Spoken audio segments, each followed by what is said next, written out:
Good morning, everyone. I welcome you to my session, and today we're going to discuss about acute lower back pain. I would expect ample audience participation, to be honest. So I hope I'll be able to keep your interest alive in this PowerPoint presentation today.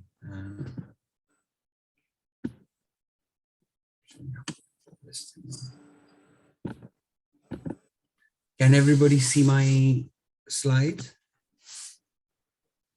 Yes. Yes. So, Boone, before we start, I'm going to ask you, do you think I have the case scenario today to start with?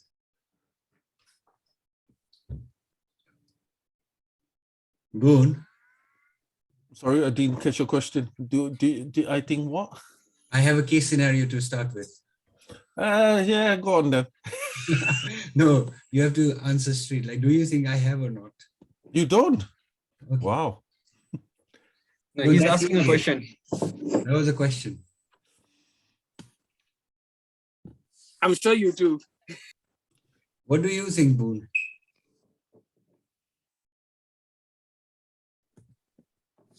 Okay. Fair enough. Boone didn't answer, so let us get back to our topic. I'd like to welcome you all to my PowerPoint presentation on acute lower back pain today.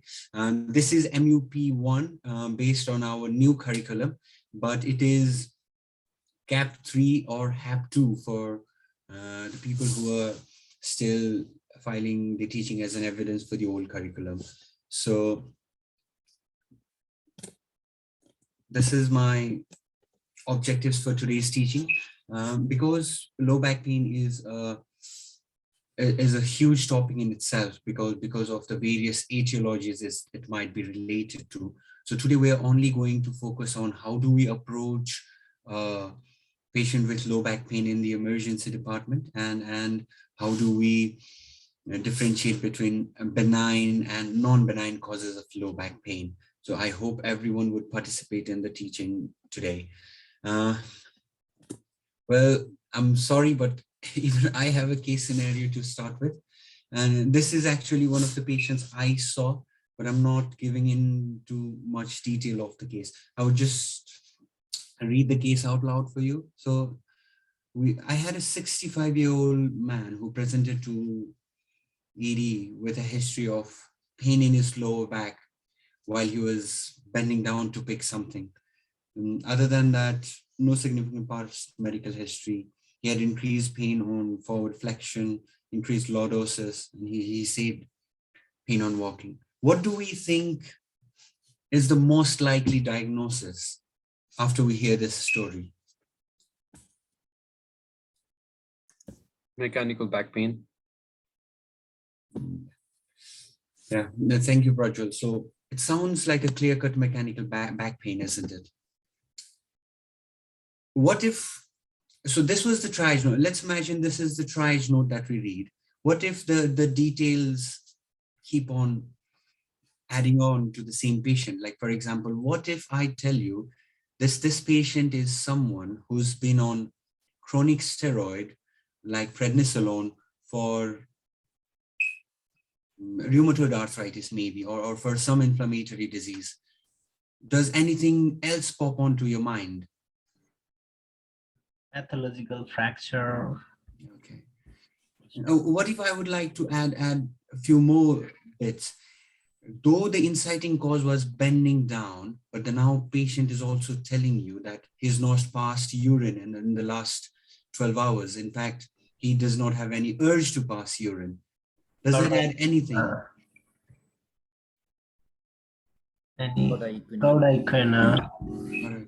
Okay. And what if the same patient turns out to be someone from Nepal, okay, with a history of tuberculosis in the past, okay, and he's giving you other non-specific symptoms as well, like he's had weight loss, he's had night sweats, and he's actually, this is not an acute back pain, but it is on the background of a chronic back pain with many other constitutional symptoms. What do you think you want to be thinking of? What syndrome? Tuberculosis of bone TB. Okay. leukemia. What if this guy gives you a completely different history, just an acute back pain, but has a history of HIV? Anything that you're particularly worried about? Meningitis. Okay, and Sepsis. if the same patient who is coming to you with acute back pain actually has a history of a spinal procedure like about a week ago, and does that change your differential or add on to your differential?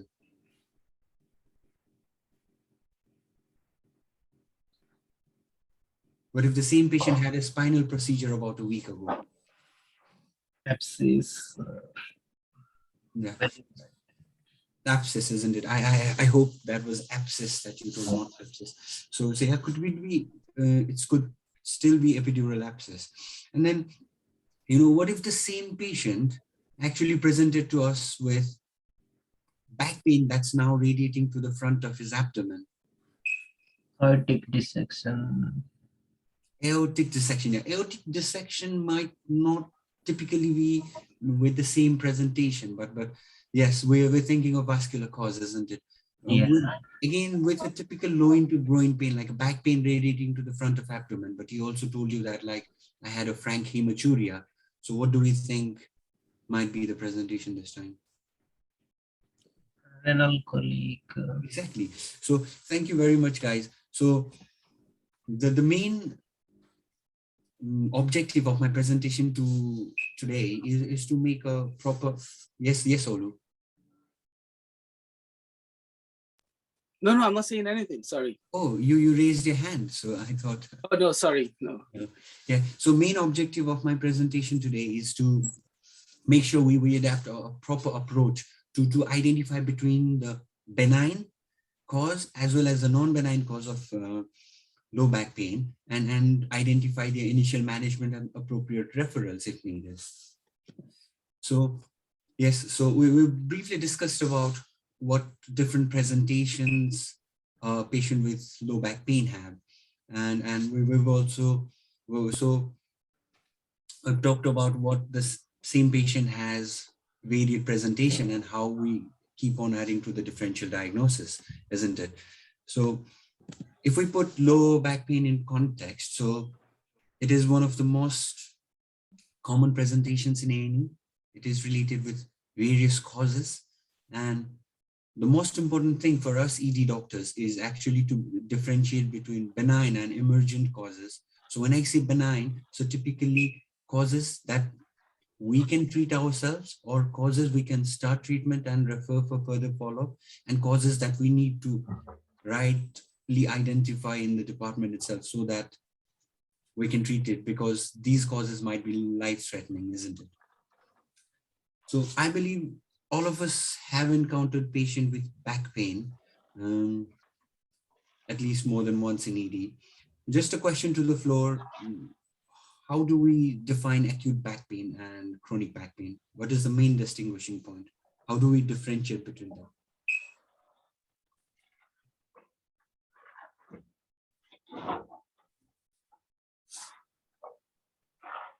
Anyone? So I think by the term itself, acute and chronic, it is defined by time. So anyone who's had back pain for more than 3 months is actually defined as chronic back pain. And anyone less than that is defined as acute. People may have acute on chronic back pain, which is self-explanatory in itself, but the duration of it is defined as 3 months. And it might take up to 3 months for patients' back pain to be completely resolved. And again, in this slide, I've talked about benign versus emergent causes of back pain.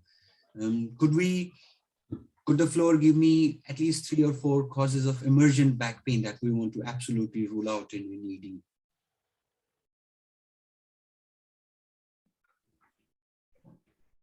Cauda Cauda, anyone else? Dissection. Aortic dissection, anyone else? Final epidural abscess. Epidural abscess, one more, at least one more from the floor. Malignancy. Malignancy. Well, yeah, malignancy is not the most emergent cause that we are, that we should find out, diagnose, but in the ED, but it is something we should identify as an emergent cause, at least when we are trying to approach to a patient with back pain, so that at least we can direct them in the right path, isn't it?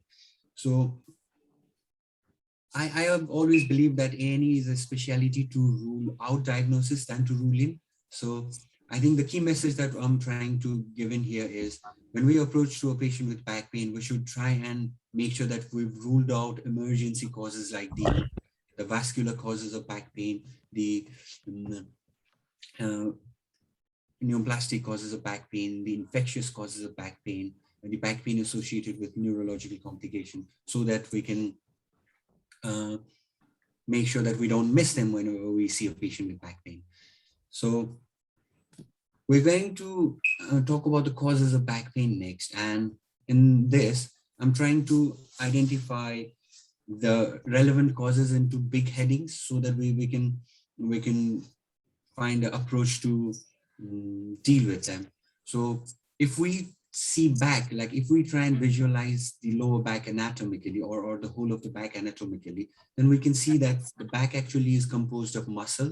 The back actually is composed of bones, that is the vertebra. The back actually is composed of the cushions that lies in between the vertebra, that is the intervertebral disc, a cord or spinal cord that runs in between the vertebral column. And there are many other structures that actually lie anterior to the back, the pelvic organ, that might actually give pain, isn't it? So if we try and identify the causes of back pain based on these headings, then we can clearly say, so it could be from the structures in the back, it could be from the vertebra, from intervertebral disc like discitis. It could be from the muscles, like simple skeletal musculoskeletal back pain. It could be from neoplasm, which could be primary in itself, like multiple myeloma, or secondary, which could be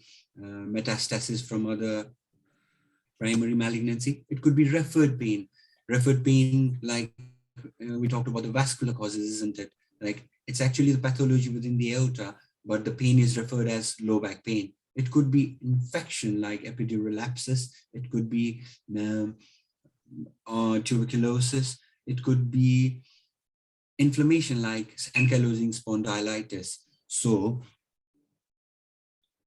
I think we have to structuralize ourselves in identifying major causes of back pain, or it could be traumatic. So we've not put trauma in there because we're mainly going to deal with the non-traumatic causes of back pain. Traumatic back pain usually comes in trauma, but it could be traumatic as well. So I think it's always ideal to have a proper approach. So whenever we go and see a patient with back pain, it always starts with history taking, isn't it? Anything, any particulars that we want to keep in mind when we approaching a patient with back pain, history taking? Anyone? Okay, I'll ask one by one. Suchit, why do we think age, like when we start with the patient, why do we think age is important? Because I think with age, bone density gets lower, and it can cause some, pathological fracture, or osteoporosis, osteopenia, that can also cause pain in case of that can cause back pain basically. Yeah, so we're worried about the extremes of age, isn't it? Not only the old age, but the younger age as well. Like any back pain less than 20 and more than 55, any new back pain in those ages is actually a red flag in itself. So that's why age is important. History of trauma is important. Regarding drug history, anything in particular that we want to know about in patients with back pain? If the patient is on steroids. Yeah, steroids, because it increases the risk of pathological fracture, isn't it? And also on patient with some other immunosuppressive drugs like in case of active HIV patients, or in patients with biological demands, or patients under chemotherapy, because these immunosuppressive patients are more prone towards infection, isn't it? Any risk group patients that we particularly want to rule out? When I say risk group, like any particular group of patients. Do we think IVDU patients might be at increased risk? Yes. Yes, and the reason for that is because of the chances of hematogenous infection to the bones or structures of the back, isn't it? And again, in terms of past medical history, we want to make sure that they do not have any aortic issues, they do not have any vascular issues, they do not have any past history of tuberculosis, any immunocompromised disease, anything in relation to family history.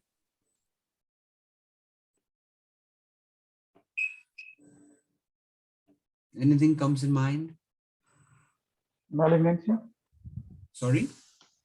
malignancy and cancer, family history. Yes. So in terms of family history, any malignancies that might run in the family, or any history of inflammatory disease like ankylosing spondylitis might give us the clue, isn't it? And again, the red flags in patient. So age could be one of the red flags. New back pain in patient with known spinal deformities, back pain in immunocompromised patient, back pain in patient with features suggestive of malignancy, back pain in an infected patient or a septic patient. These are all red flags. So these are the points we want to talk in our history. So other than that, the cues could be back pain associated with chest and abdominal symptoms, back pain associated with increased risk of fractures, like in older patient in steroids, trauma, back pain with patient at increased infection risks. So these are the things we want to make sure that we've dwelled out properly whenever we're taking history of the patients. And then after history, examination. So in examination, we always adapt the ABCDE approach. So ABCDE approach is actually for really unwell patient in resus that we want to actually take a focused history on and resuscitate at the same time. So airway breathing, circulation, disability, and exposure, we're not going to do much about it. But if we have to talk about back examination proper in a very stable patient, can anyone tell me what is the standard approach we follow for a back examination apart from ABCDE?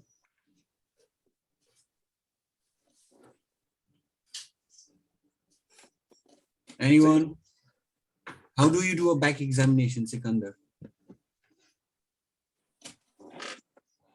Well, what's your idea? Back examination, what I follow is like MSK examination. Yes. That is like musculoskeletal examination, and we see the like power, sensation, and neurological examination as well. Okay. So I would like to compile it more systematically. So as I mentioned, ABCDE. So ABCDE for more unwell patients that we are acutely worried about. If we go through ABCDE assessment, so for a patient with neurology, patient with vascular problems coming to you with back pain might fall into C or might fall into D. Patient with infection might fall into C and E, or they might fall into any of those categories. Like sometimes patient with trauma might fall into all of those categories. But when we're talking about back pain, so back pain proper, we need to follow a systematic approach. So it starts with like any of the musculoskeletal examination. First starts with inspection. So whenever we're saying about inspection, it involves inspection of the back properly. Look for any deformity, look for any obvious swelling, look for any signs of infection, any previous surgical scars. Then inspection does not mean only looking from the posterior side. We have to look for side about the curvature of the spine, any obvious deformities. Then we also have to inspect the gait of the patient, and then follows with the palpation. Palpation, we will try to tender the spines of the patient about the paraspinal muscle tenderness. Again, look for any obvious signs of infection like increased temperature, redness, swelling around it. then that is followed by the movement. So whenever we are assessing for movement in back pain patient, there's very limited movement that the spine itself does. So it's always active and passive. Active movement, it's always something that the patient can do without help, and the passive movement with the examiner helps with. So active movement could include forward flexion or extension, or passive or lateral flexion, and then passive movement is the same movement that we help.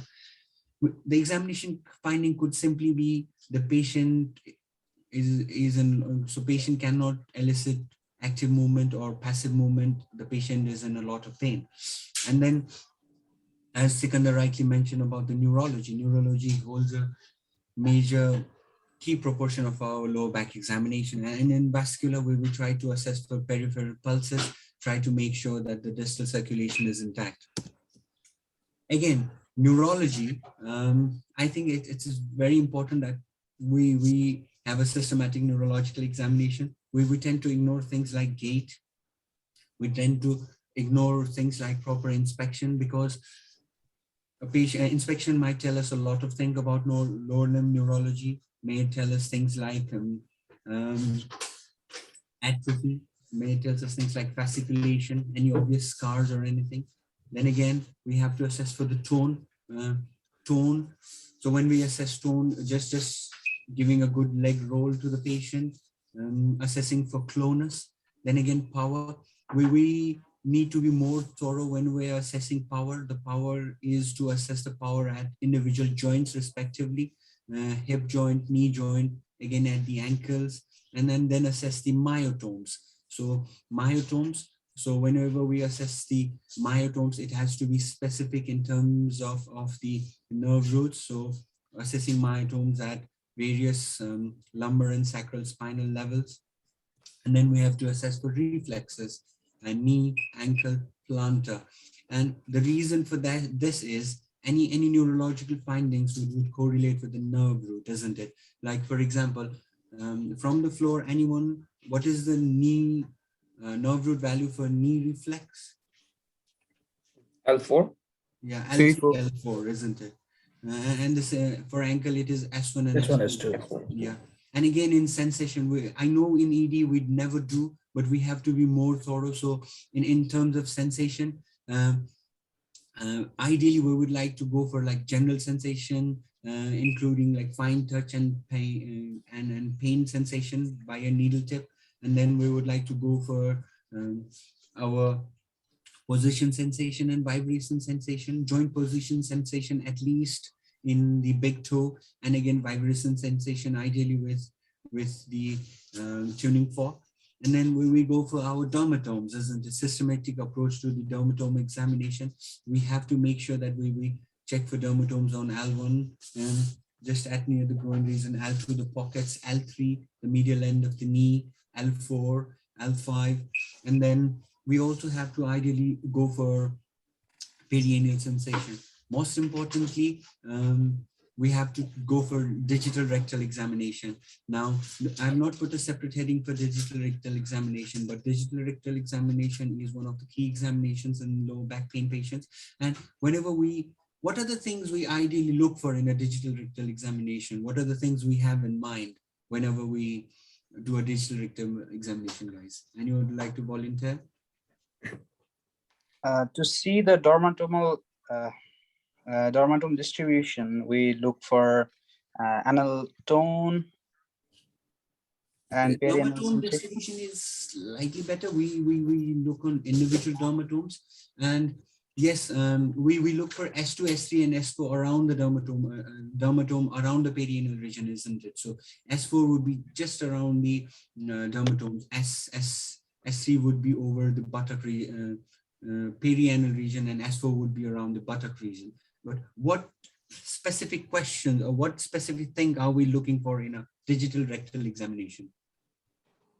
Anal tone and perianal sensation. Yeah.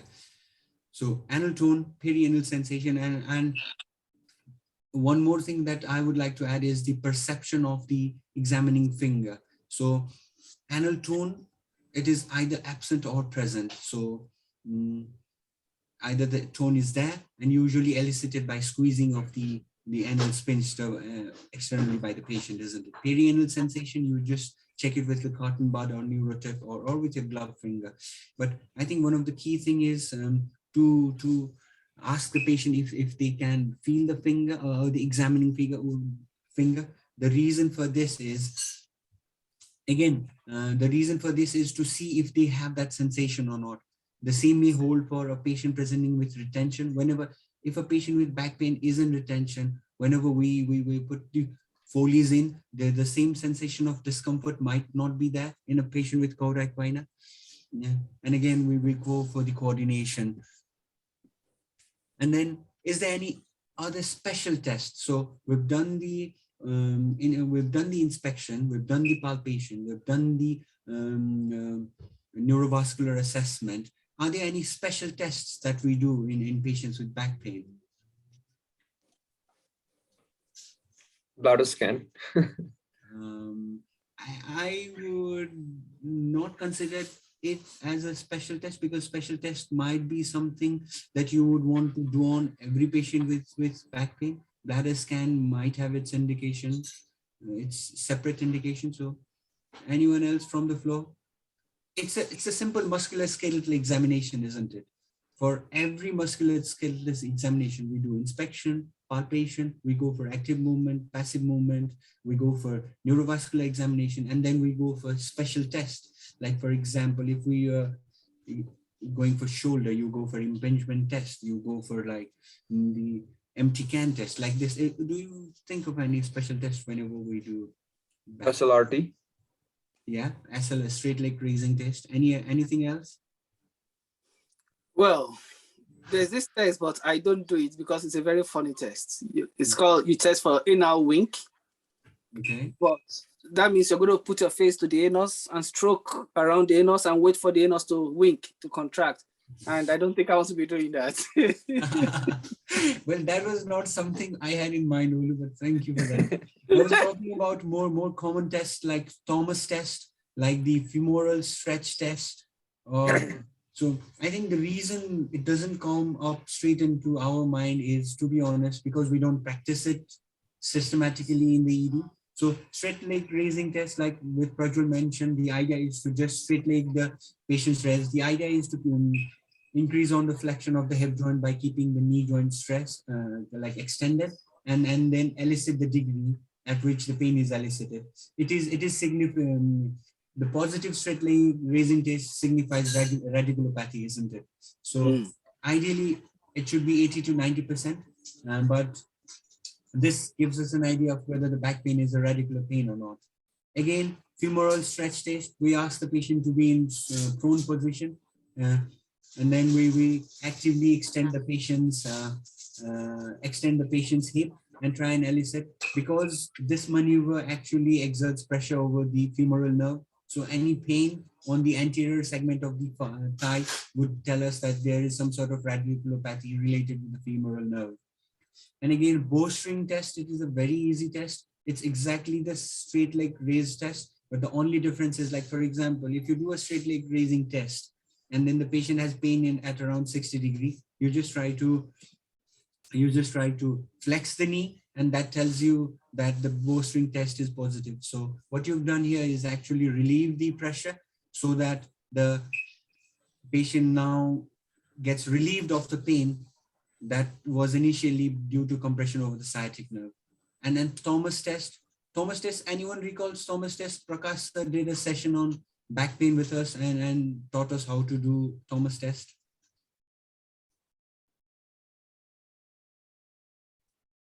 Okay. So this clearly tells that we do not do these tests or whenever we are examining back pain patients in the department.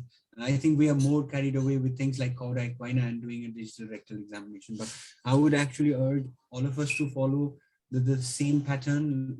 So Thomas test is the one, if we recall. So we ask the patient to be in supine position, place a hand in between the lower back, and then ask the patient to passively flex the knee. So usually what happens is, because the patient is in a lot of pain, like for example, if you flex the patient's right knee and right hip, because the patient's body is trying to compensate, what will happen is passive flexion of the left knee, and you will see the back muscle getting tense, which is an indication of the patient trying to have lordosis or the flex deformity of the hip, isn't it? So that's how the patient compensates, and you would know. And the reverse for the right. So ideally, you put a hand behind the back, ask the patient to flex his hip and knee.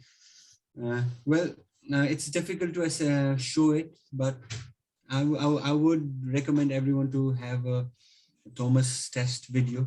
So this is for simple musculoskeletal back pain.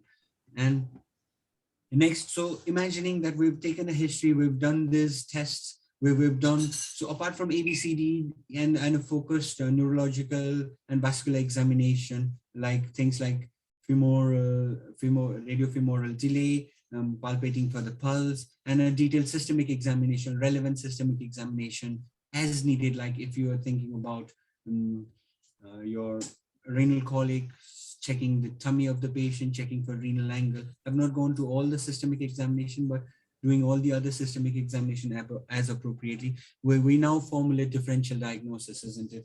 So again, so differential diagnosis is actually what you formulate based on the constellation of things that you found, like based on the patient's age, based on the patient's history, your general examination, your systemic examination, and your MSK examination as a whole.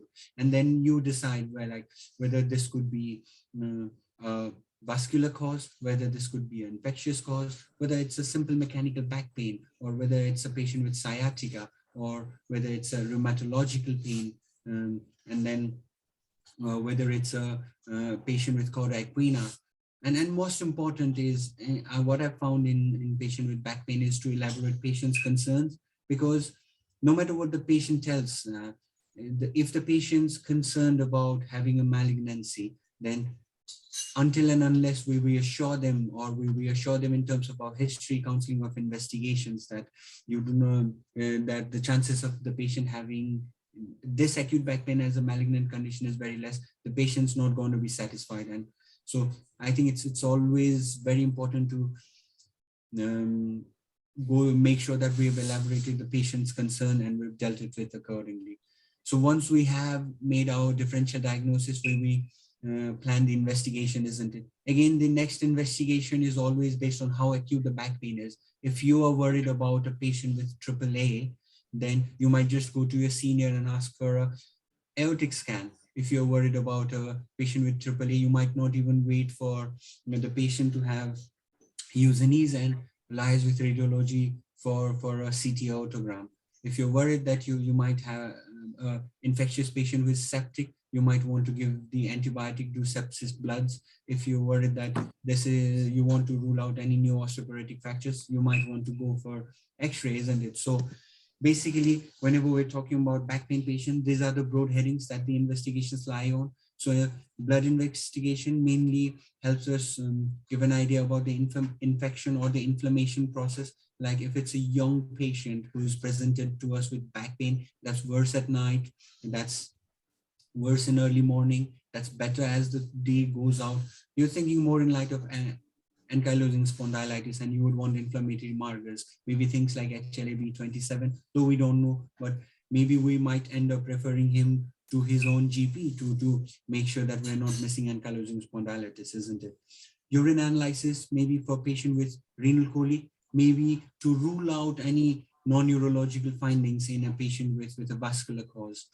X-ray, again, patient with benign causes do not, like simple musculoskeletal back pain or sciatica, do not have a proper role, but we would want to have X-ray in patient with suspected metastasis, with suspected osteoporotic fracture, or if we are not happy with X-ray, we might go for CT. If the patient's presenting with neurological findings, if the patient's presenting with infectious findings, then CT might be our investigation of choice, okay? And then the gold standard, of course, for MRI, for any sort of collection. If we are considering cord compressions to be a cause of back pain secondary to any pathology like cancer or metastasis, then MRI could be our imaging modality. But because 70 to 80% of patients that present with back pain are due to either musculoskeletal problems, either due to sciatica.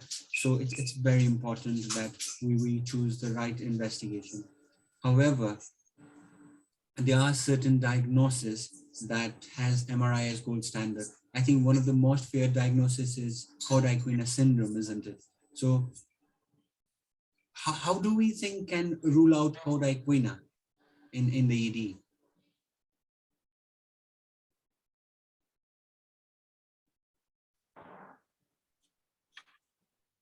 What's the gold standard to rule out a Cauda equina? MRI. Okay, but what's the gold standard, or what is your cutoff point when you say that, okay, this patient does not have Cauda equina? So I give you a young patient, like 45 years old, known to have sciatica, presented you with worsening back pain. What tips the favor in terms of suspecting Cauda equina and not? Intact neurology examination. Okay. So when you say intact neurology, what are the neurological findings? Like insignificant like PR examination. Yes, PR examination findings, maybe retention findings, maybe bilateral sensory symptoms, maybe bilateral radicular symptoms, worsening weakness, isn't it? Yeah. But do you expect to find all these in the same patient? No. No. Yeah, exactly. So what I want to actually tell about Cauda equina is something you have to suspect, like any change. So when you say a patient with back pain has come in retention or incontinence, that is Cauda equina proper, isn't it? So, so because we're not going into Cauda equina, but I would still like to tell. So Cauda equina has actually two kind of presentation, like Cauda equina incomplete and Cauda equina retention. The textbook Cauda equina findings, like the one you mentioned, is only when there's proper cord compression, okay, or the not cord compression, sorry, where there is proper Cauda equina compression, and it gives you a group of symptoms that we say Cauda equina syndrome, okay. But it is a continuum, so it starts as a back pain, it may progress as a sciatica, but then it worsens. So it's always about finding it in terms of history. Is the radicular symptom new? Is it affecting both your legs? Are you having sensory symptoms? And then, because you don't want to catch Cauda equina at last when it's got into retention, isn't it? And again, with risk factors. So based on that, you have to suspect. And if you are concerned, you should always liaise with orthopedics. Again, that holds the same for all the other diagnoses as well. And then after we've made our investigations, we always want to go for treatment. So before we go into treatment, so treatment of back pain is again divided into two headings, like the general management and specific management. General management of patient with back pain always has two components, like one is the pharmacological management and the non-pharmacological management. And the most important constituent of the pharmacological management is the pain relief itself and muscle relaxant. Back pain patients can be very troublesome and difficult to deal with if we don't take the pain relief seriously. So we can follow the WHO ladder of pain relief, but because a lot of these back pain patients are always in so much of strong analgesia of their own, so I believe in giving them very strong painkillers. If there's no contraindication, I usually give them like PR diclofenac with some muscle relaxant like your diazepam or some cocodamol if needed. And then sometimes I even ask the patient to take their own tramadols if they have, or some stronger NSAIDs like naproxen. And then this is for the emergency management in the ED itself. We have to make sure that we send this patient home with stronger painkillers to take home, like TTOs like naproxen or diclofenac, and other non-pharmacological treatments like physiotherapy, invasive treatments for patients with disc issues like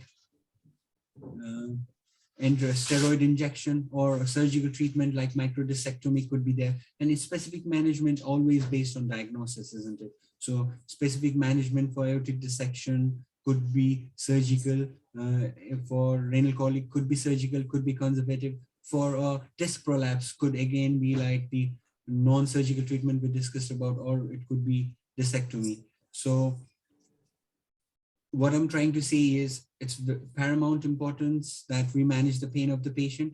We set up an appropriate follow-up plan for the patient. It could be for a referral to physiotherapy, it could be for a referral to the GP, or it could be referral to the orthopedics or the vascular team or urological team. And then that's it. So I think we briefly discussed about history, examination, investigation, and treatment findings. I'd like to bring everyone's attention to the pitfalls.